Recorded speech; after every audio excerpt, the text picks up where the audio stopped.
संसद के मॉनसून सत्र में सरकार ने सुप्रीम कोर्ट के जजों की संख्या बढ़ाने से जुड़ा संशोधन विधेयक लोकसभा में पारित करा दिया। विपक्ष के विरोध और हंगामे के बीच यह विधेयक बहुत कम समय में पास हुआ। सरकार का कहना है कि सुप्रीम कोर्ट में लंबित मामलों की संख्या लगातार बढ़ रही है, इसलिए अधिक जजों की नियुक्ति जरूरी है ताकि लोगों को जल्दी न्याय मिल सके। दूसरी ओर विपक्ष ने आरोप लगाया कि इतने महत्वपूर्ण विधेयक पर पर्याप्त चर्चा नहीं कराई गई। अब इस विधेयक को राज्यसभा में भी मंजूरी मिलनी बाकी है। केंद्र सरकार ने संसद में स्पष्ट कर दिया कि सिक्योरिटीज ट्रांजैक्शन टैक्स में फिलहाल किसी भी तरह का बदलाव नहीं किया जाएगा। सरकार का कहना है कि टैक्स बढ़ने के बावजूद शेयर बाजार के फ्यूचर्स और ऑप्शन सेगमेंट में ट्रेडिंग सामान्य रूप से जारी है और कारोबारी पर कोई बड़ा असर नहीं पड़ रहा। इसी वजह से अभी टैक्स के राहत देने की जरूरत महसूस नहीं की गई है। हालांकि कई निवेशकों और ट्रेडर्स को उम्मीद था कि सरकार एसटीटी कम कर सकती है, लेकिन ताजा बयान के बाद यह साफ हो गया कि फिलहाल मौजूदा व्यवस्था ही जारी रहेगी। केंद्र सरकार ने देश में एथेनॉल उत्पादन बढ़ाने के लिए 4,687 करोड़ की ब्याज सब्सिडी योजना को मंजूरी दी है। इस फैसले का उद्देश्य पेट्रोल में एथेनॉल मिश्रण बढ़ाना, कच्चे तेल के आयात पर निर्भरता कम करना और किसानों की आय में बढ़ोतरी करना है। इस योजना के तहत कई एथेनॉल परियोजनाएं लगाने और पुरानी इकाइयों का विस्तार करने वाले उद्योगों को वित्तीय सहायता मिलेगी। सरकार का मानना है कि इससे गन्ना, मक्का और अन्य कृषि उत्पादों की मांग बढ़ेगी, जिससे किसानों को बेहतर दाम मिलने की संभावना है। साथ ही ग्रामीण क्षेत्रों में नए रोजगार के अवसर भी पैदा होंगे और भारत ऊर्जा के क्षेत्र में आत्मनिर्भर बनने की दिशा में एक और कदम आगे बढ़ेगा।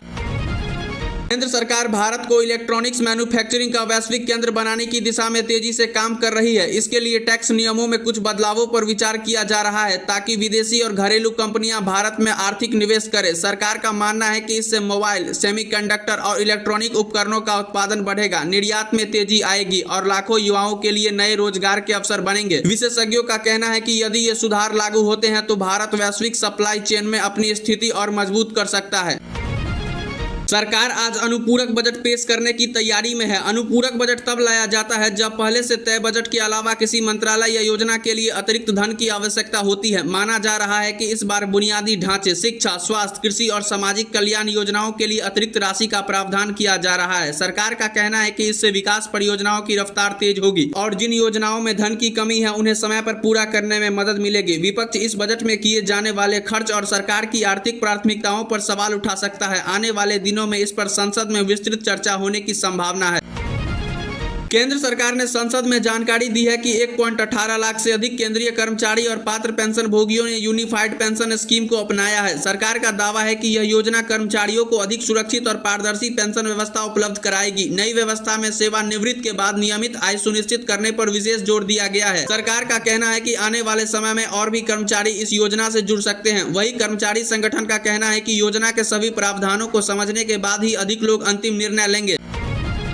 संसद के मॉनसून सत्र में लगातार राजनीतिक तनाव देखने को मिल रहा है। विपक्ष महंगाई, बेरोजगारी और अन्य राष्ट्रीय मुद्दों को लेकर सरकार को जवाब मांग रहा है, जबकि सरकार का कहना है कि वो हर विषय पर चर्चा के लिए तैयार है। कई बार हंगामे की वजह से लोकसभा और राज्यसभा की कार्यवाही कुछ समय के लिए स्थगित करनी पड़ी। इसके बावजूद सरकार कई महत्वपूर्ण विधेयक को पारित करने की कोशिश कर रही है। आने वाले दिनों में संसद में और भी महत्वपूर्ण बहस होने की उम्मीद है, जिस पर पूरे देश की नजर बनी हुई है।